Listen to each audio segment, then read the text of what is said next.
Bismillahirrahmanirrahim. Assalamualaikum warahmatullahi wabarakatuh. Waalaikumsalam warahmatullahi wabarakatuh. Selamat pagi Ibu-ibu semua. Selamat pagi. Bagaimana kabar?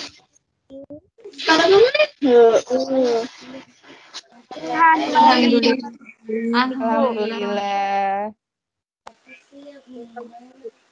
Ada pepatah yang mengatakan bahwa tak kenal maka Tak sayang.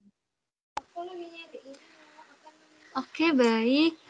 Sebelumnya, perkenalkan, saya Dela Astari bersama rekan saya, yaitu Desi Marlina Rahman dan Siska Purnama Asih. Kami adalah mahasiswi Stikes Bani Saleh. Jadi, tujuan kami di sini adalah untuk bersosialisasi, yaitu memberikan informasi dan edukasi terkait pencegahan COVID-19. Sebelumnya, kami berterima kasih banyak kepada ibu-ibu semua yang telah meluangkan waktunya untuk hadir pada hari ini. Oh iya, karena pertemuan kita pada hari ini itu adalah membahas tentang COVID, saya ingin bertanya nih terlebih dahulu kepada ibu-ibu semua. COVID menurut ibu-ibu itu apa sih? Adakah yang tahu?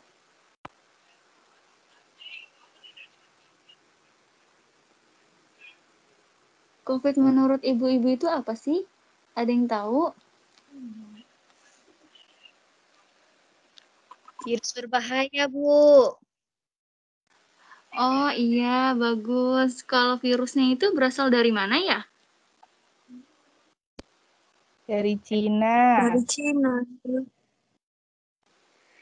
Iya, betul sekali. Jadi, pada akhir tahun lalu, yaitu 2019, tepat pada bulan Desember, terjadi kejadian luar biasa tuh di Wuhan, yaitu negara Cina. Pada saat itu, COVID menular antar manusia dengan sangat cepat dan menyebar ke puluhan negara, termasuk negara kita apa? Indonesia. Yang lebih parahnya lagi, virus ini tuh dapat menyebabkan kematian, seperti itu.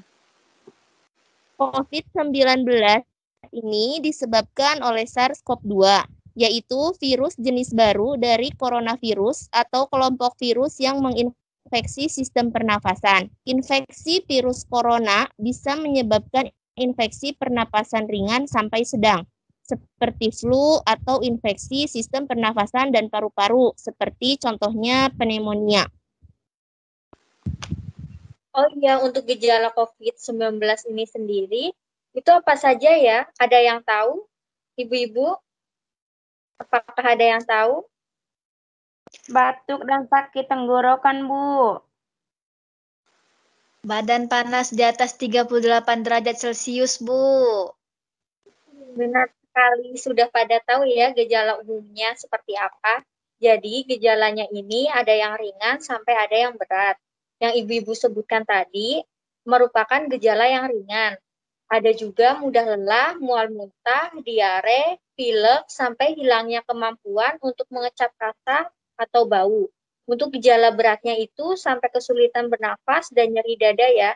Untuk lebih lanjutnya, kami akan memaparkan materi tentang cara menggunakan masker dan cuci tangan yang baik dan benar dalam penanganan COVID-19. Pembicaranya dengan saya sendiri bernama Dela Astari yang sudah tadi perkenalan di awal. Jadi langsung saja lanjut materi selanjutnya.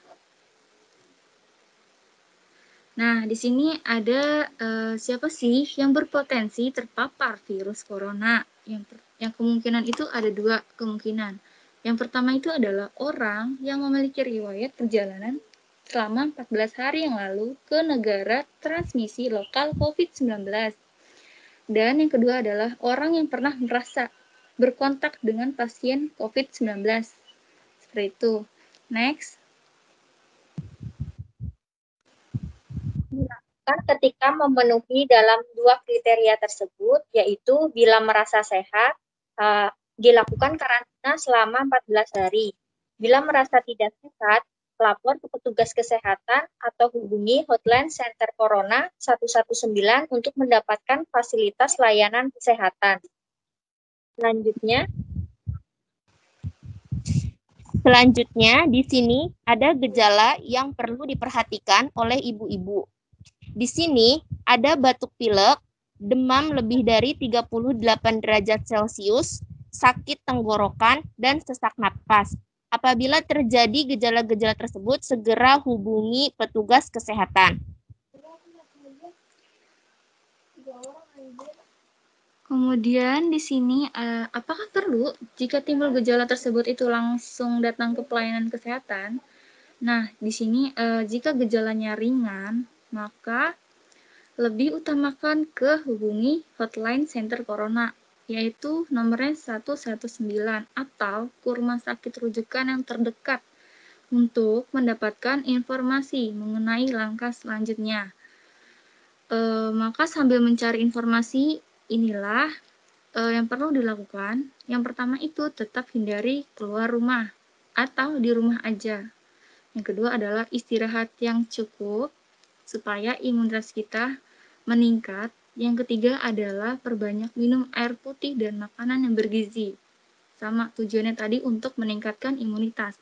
Yang keempat, ada mempraktikkan kebiasaan seperti mencuci tangan dan membersihkan area-area yang disentuh oleh permukaan tangan.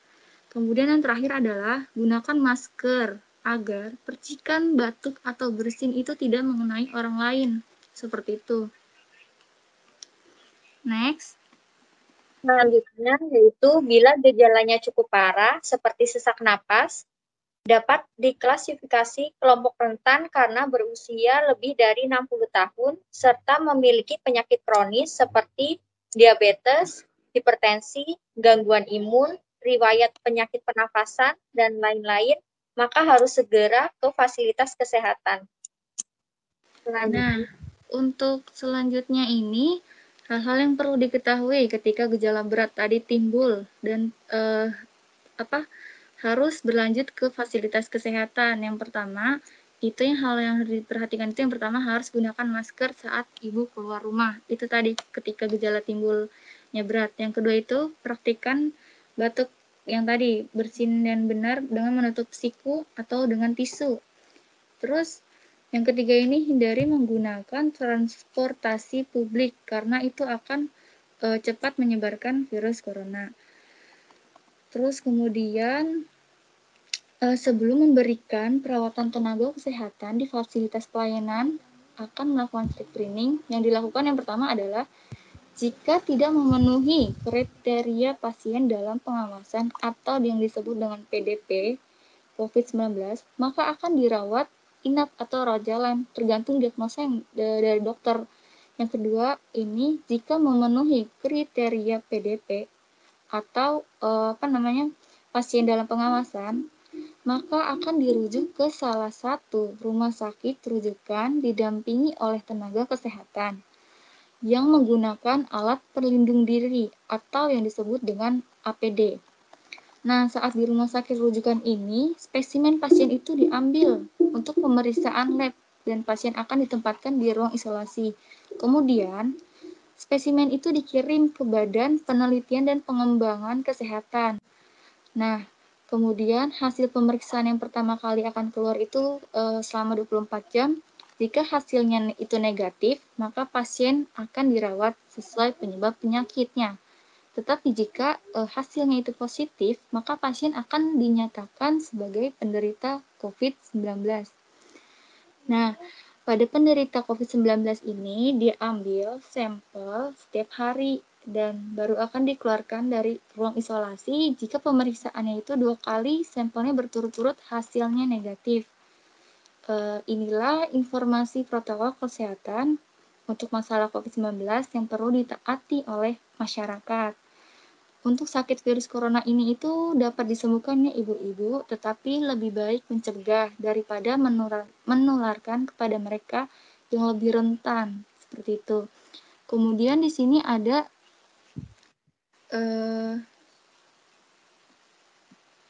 gambar olahraga. Patuhi protokol jaga jarak olahraga di tempat publik. Di sini terlihat ya, rutin olahraga penting untuk tingkatkan imunitas tubuh. Untuk jaga kesehatan bersama, berikut protokol jaga jarak yang aman dengan orang lain di tempat publik dan memakai masker. Yang pertama adalah olahraga di tempat atau dengan posisi sejajar.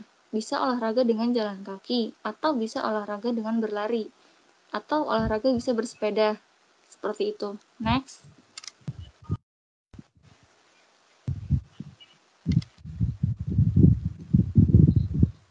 Di sini, kita bisa melawan pandemi COVID-19 ini.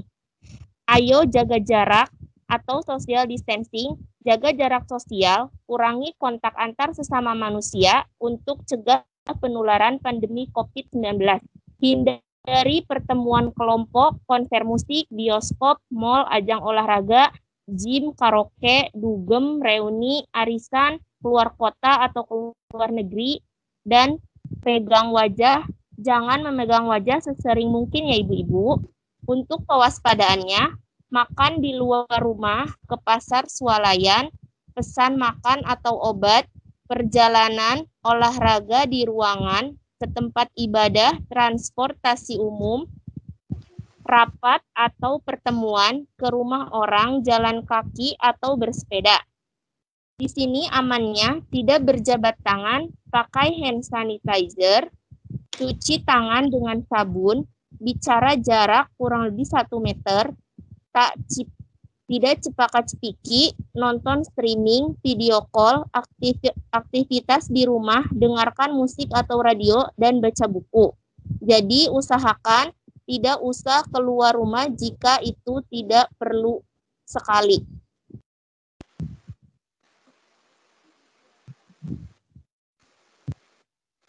Selanjutnya yaitu upaya untuk mencegah penyebaran virus corona COVID-19, yaitu salah satunya ada jaga jarak posisi dengan orang lain minimal 2 meter, sebisa mungkin berdiam di rumah, lakukan aktivitas hidup sehat. Manfaatkan teknologi komunikasi sebagai pengganti tatap muka, hindari kegiatan massal di keramaian dan tempat-tempat umum.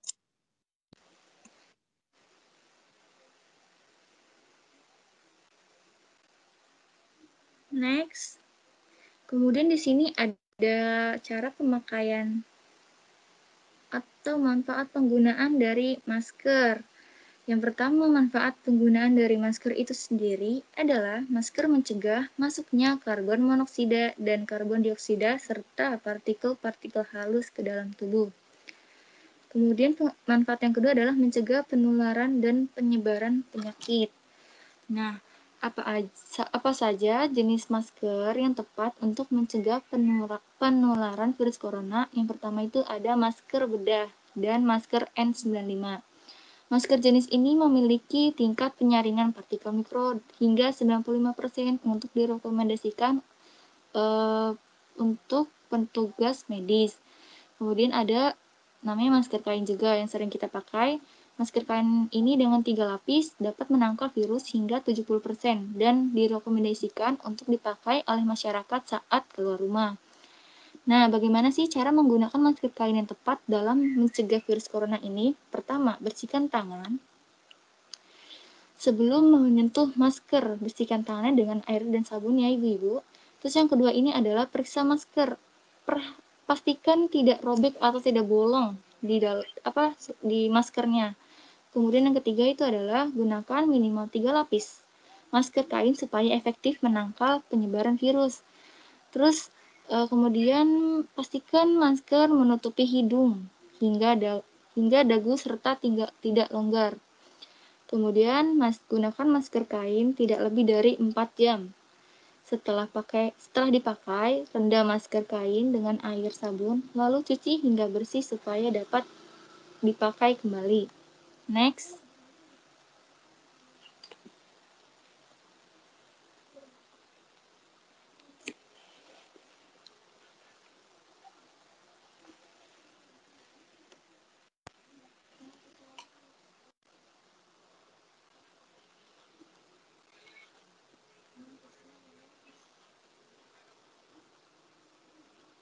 Selanjutnya yaitu tutup mulut, hidung, dan dagu Anda. Pastikan bagian masker yang berwarna berada di bagian depan.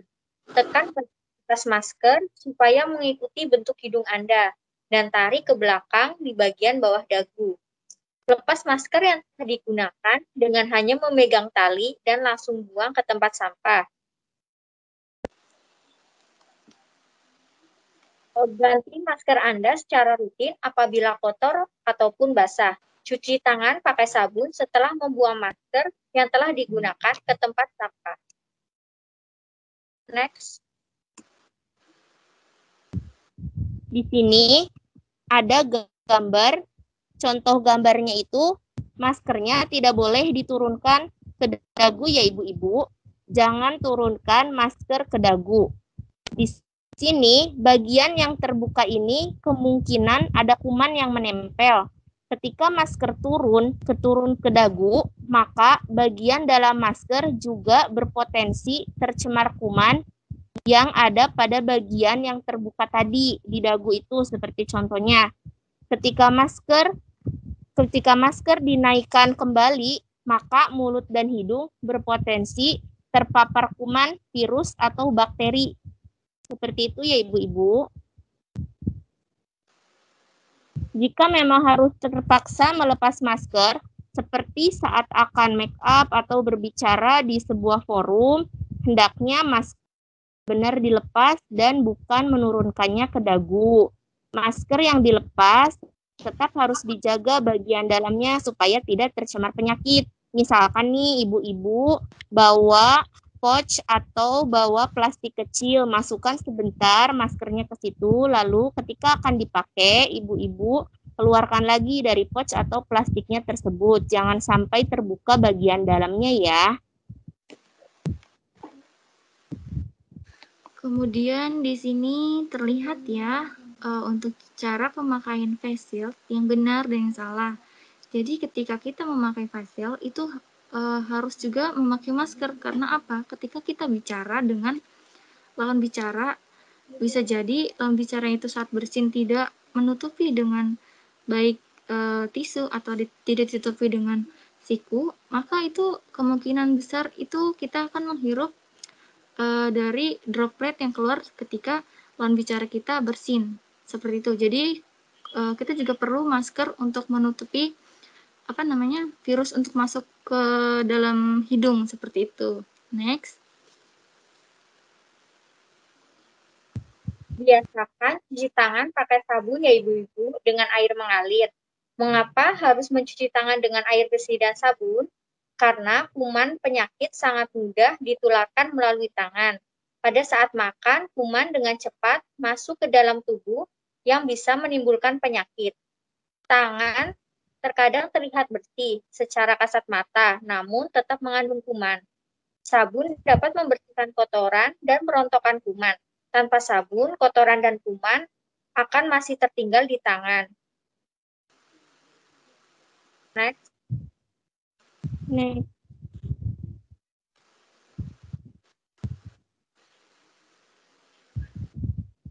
Di sini ada petunjuk cuci tangan pakai sabun dengan 6 langkah ya Ibu. Ya Ibu-ibu dengan air mengalir. Yang pertama, basahi tangan dan gosok sabun ke telapak tangan. Kemudian usap dan gosok kedua telapak tangan secara lembut dengan arah memutar. Yang kedua, usap dan gosok juga kedua punggung tangan secara bergantian. Seperti ini ya ibu-ibu ya. Kemudian yang ketiga, gosok sela-sela jari tangan hingga bersih. Jari-jari tangannya digosok hingga bersih. Kemudian yang keempat, bersihkan ujung jari secara bergantian dengan posisi saling mengunci. Seperti ini. Jadi posisinya mengunci. Yang kelima, gosok dan putar kedua ibu jari secara bergantian.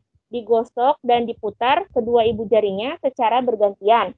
Yang keenam, yang terakhir, letakkan ujung jari ke telapak tangan, kemudian gosok perlahan seperti ini, memutar gerakannya secara bergantian.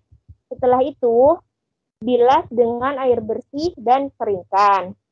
5 waktu penting CTPS yaitu sebelum makan, setelah BAB, sebelum menjamah makanan, sebelum menyusui, dan setelah beraktivitas. Di sini cuci tangan semaksimal mungkin 6 kali sehari ya Ibu ya. Setidaknya dilakukan 6 kali dalam sehari cuci tangan. Sekian pemaparan dari kami.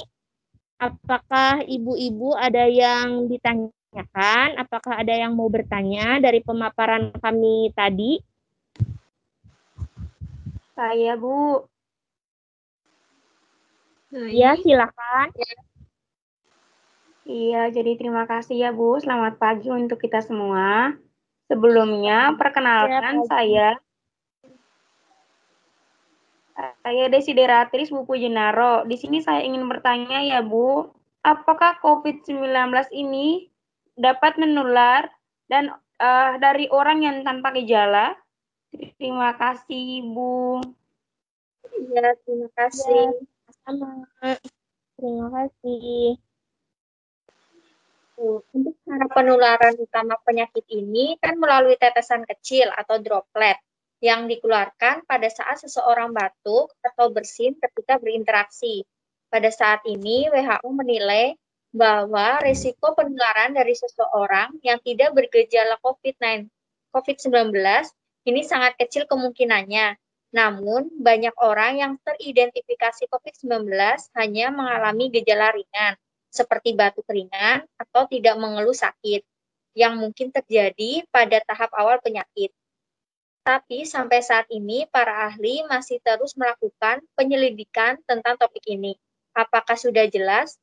Apa ada yang perlu ditanyakan lagi, Bu? Saya Bu ingin bertanya. Ya, boleh. Assalamualaikum warahmatullahi wabarakatuh. Ya, waalaikumsalam warahmatullahi wabarakatuh. Perkenalkan, saya Desyep Wulandari ingin bertanya. Selain berinteraksi langsung, apakah virus COVID-19 ini dapat ditularkan melalui udara, Bu? Terima kasih. Oke, baik. Kepada Ibu Dea, sudah bertanya. Di sini saya akan mencoba menjawab pertanyaan dari Ibu ya. Jadi, untuk saat ini tidak ada penelitian yang menyebutkan bahwa virus corona ini dapat ditularkan melalui udara.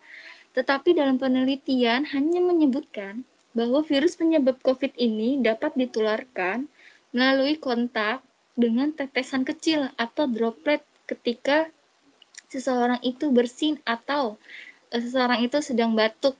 Nah, seperti itu. Gimana Ibu Dea? Baik, Bu. Terima kasih. Iya, sama-sama. Apakah ada yang ingin ditanyakan kembali dari ibu-ibu? Saya Ibu, Assalamualaikum warahmatullahi wabarakatuh. Waalaikumsalam warahmatullahi wabarakatuh. Kenalkan, nama saya Anggi Marlina. Saya ingin bertanya ini Ibu, yang saya baca di berita atau sosial media tentang COVID ini, kan awalnya disebabkan karena masyarakat Cina yang memakan hewan seperti kelelawar, kodok, dan lain-lain. Yang saya tanyakan, apakah bisa manusia terinfeksi COVID dari hewan tersebut? Terima kasih. Baik, terima kasih kepada Ibu Anggi telah memberikan pertanyaan. Di sini saya akan mencoba menjawabnya, Ibu. Nah, jadi COVID-19 ini kan disebabkan oleh salah satu jenis virus dari keluarga besar coronavirus ya, yang umumnya ditemukan oleh hewan. Tapi sampai saat ini itu belum ada sumber bahwa hewan itu menjadi penularan COVID-19. Nah, terus hewan yang menularkan COVID ini belum diketahui. Nah, para ahli ini terus menyelidiki berbagai kemungkinan jenis hewan penularannya. Seperti itu, Ibu Anggi. Apakah masih ada yang ingin ditanyakan?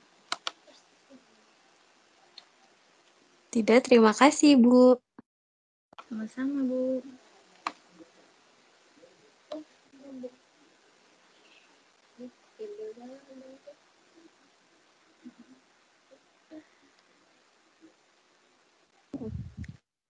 Permisi Bu, saya ingin bertanya lagi, apakah boleh?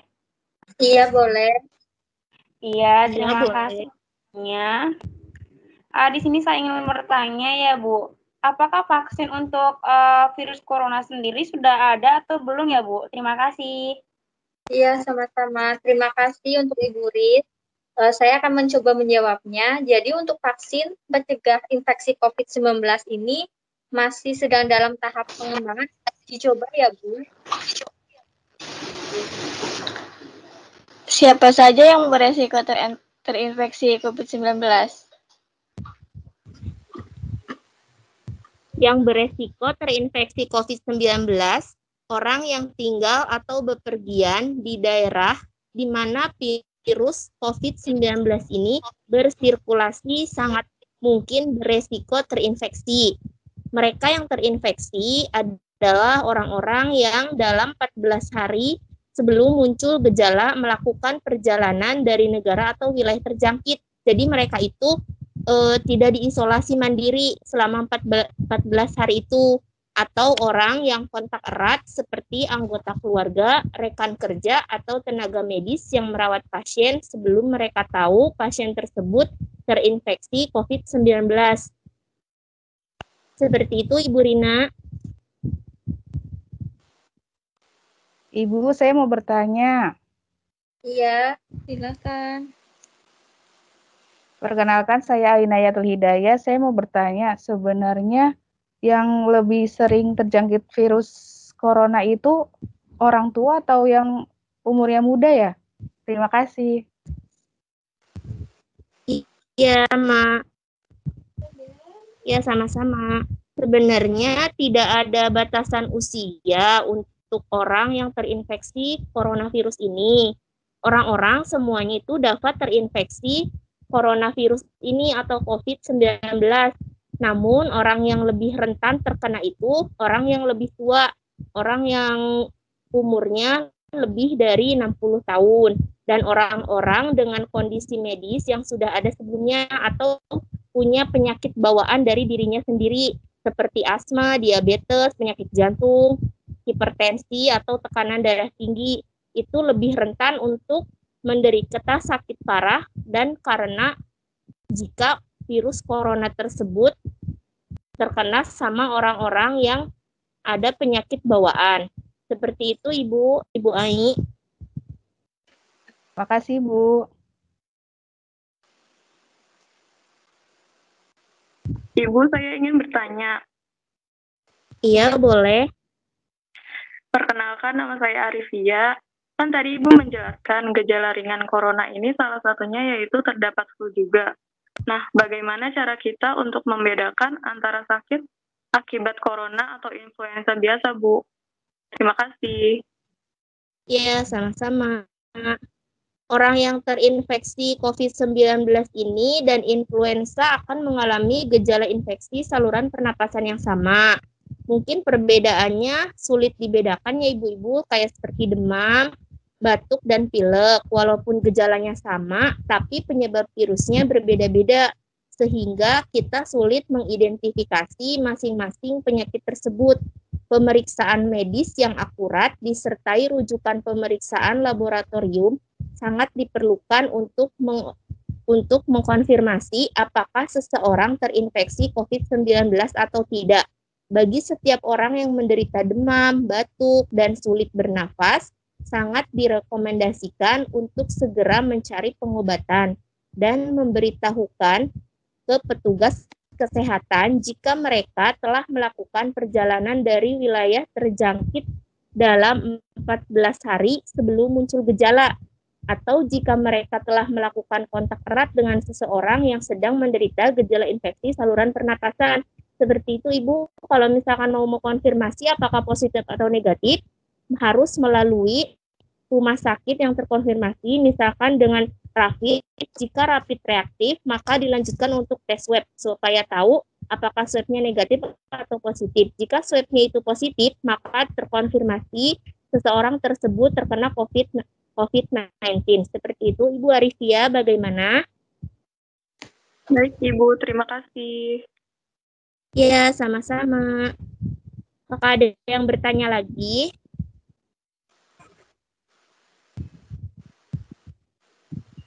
Ibu, saya mau bertanya lagi ya, Bu. Iya, Iya, boleh. boleh. Kan? Iya, Bu. Jadi begini, saya kan sering ya, Bu, kayak belanja di Shopee gitu. Nah, apalagi kan barangnya kan banyak yang dari Cina ya, Bu. Nah, apakah itu tuh aman jika saya menerima paket barang dari Cina, Bu? Terima kasih. Iya, Iya. Sama-sama. Nah, jadi saya ingin mencoba menjawab pertanyaan dari Ibu Riz. Nah, kalau kayak gitu sih insya Allah aman ya, Bu. Karena tuh orang yang menerima paket tidak berisiko tertular virus corona. Dari pengalaman dengan virus lain, kita tahu bahwa jenis virus ini tuh tidak bertahan lama pada benda mati seperti surat atau paket. Jadi kesimpulannya itu adalah insya Allah aman seperti itu, Bu. Apakah ada yang ingin ditanyakan kembali dari ibu-ibu semua? Sudah cukup, Bu. Tidak ada. Sudah, Bu. Saya mau menambahkan, jika ibu-ibu belanja di online seperti itu, sebelum menerima paketnya, saya sarankan paketnya itu disemprot terlebih dahulu. Pakai desinfektan ya ibu-ibu ya, supaya aman.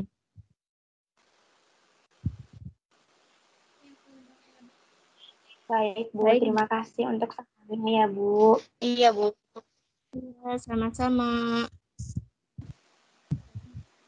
Baik ibu-ibu, tadi kan saya dan rekan saya sudah memaparkan tentang apa itu COVID-19 dan bagaimana cara penanganannya dan bagaimana jika ada gejala.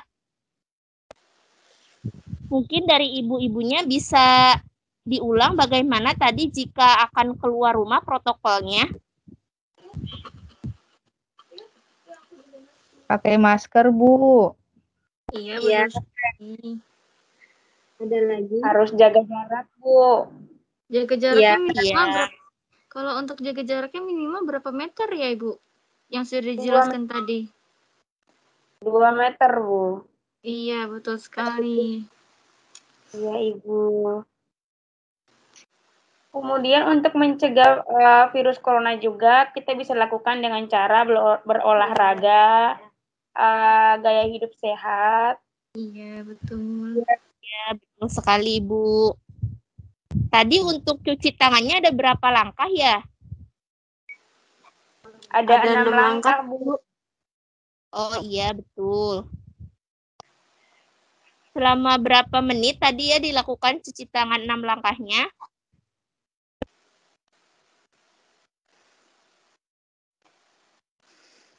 Puluh detik, Bu. Iya, Iya, betul. betul. Untuk pemakaian maskernya tadi bagaimana ya Ibu-ibu yang tepatnya? Pakai masker medis. Harus menggunakan masker medis, Bu. Jika kita menggunakan masker kain harus 3 lapis. Kemudian masker itu nggak boleh dikebawain dagu, harus menutupi hidung. Ya. Iya, betul.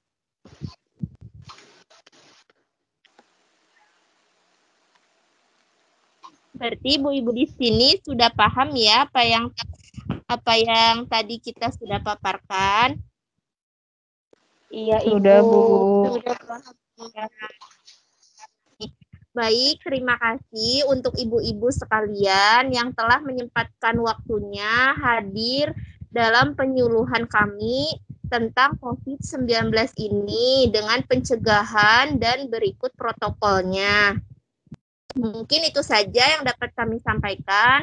Kurang lebihnya mohon maaf apabila ada salah-salah kata dari kami.